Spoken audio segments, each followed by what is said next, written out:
তো আমাদের বাসায় মেহমান আসছে, মেহমান সাথে করে অনেক সবজি নিয়ে আসছে, এক বস্তা সবজি আসলে সব ক্ষেত থেকে তুলে নিয়ে আসছে। অনেক ভালো লাগতেছে আসলে মানে দেখা, অনেক সুন্দর সবজি এগুলা, আসলে ফ্রেশ সবজি এখানে এরকম পাওয়াই যায় না, ক্ষেত থেকে নিয়ে আসছে। অনেক ভালো লাগতেছে দেখতে, আসলে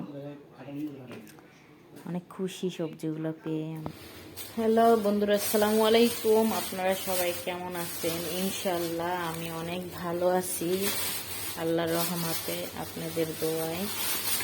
আজকে আমার হাজব্যান্ড বাজার করে নিয়ে আসছে রাত্রে। আজকে আমাদের বাসায় মেহমান আসছে, আর সেই মেহমানের জন্যই আয়োজন করব। আসলে এখানে মুরগি আনছে, তারপর এখানে গরুর গোস্ত আনছে।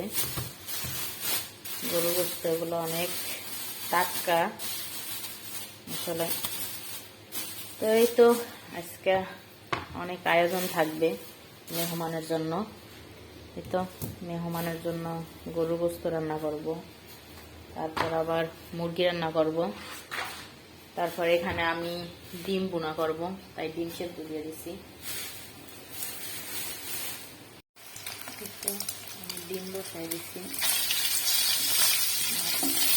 ডিমটা প্রায় হয়ে গেলে আসলে এটা আরামের মুরগির ডিম না, নতুন ডিম, তাই এদের আবার আমি মাংস বসাই দিচ্ছি। এই তো আমি মুরগির মাংসগুলা প্রথম রান্না করছি, রান্না করে এখন আবার ফ্রাই করতে বসাই দিচ্ছি।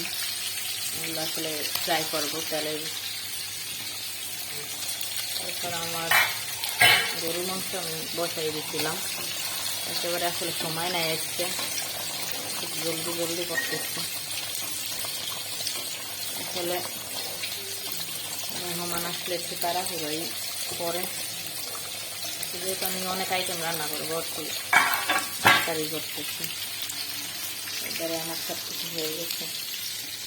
এবারে আমি লাউ কাইটা নিচ্ছি গরুর মাংসের মধ্যে দেওয়ানোর লেগে। এবারে পোলাও চাল ধুয়ে রাখছি।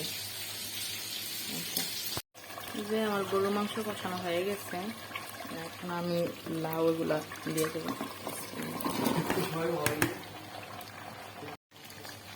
তো আমি দিয়ে দিছি, লাউ এগুলা দিয়ে দিছি, এখন আমি পোলাও বসাবো। তো আমি এখানে পোলাও বসাই দিছি, এখানে আমার মাংস হইতেছে, এখানে আমার দেবর কাটতেছে, সালাদ কাটতেছে। অনেক স্বাদ, দেখেন কেমনে খাইতেছে টমেটো। আসলে এগুলা টাটকা সবজি আসলে। হ্যাঁ, আমার বাইপুতে আর কি, আমার আমার বাসুরের ফোয়া ছেলে আর কি আনছে। হ্যাঁ, আর চট্টগ্রামের বাসায় ছেলের ফোয়া হয়ে আর কি। তো আসলে টাটকা সবকিছুই।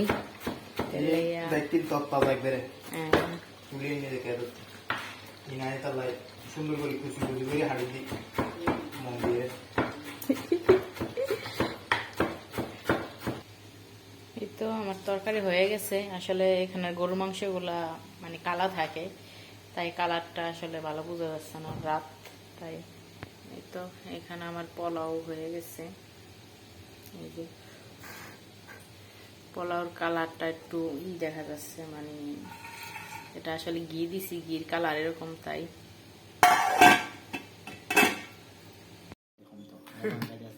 ইয়ালাই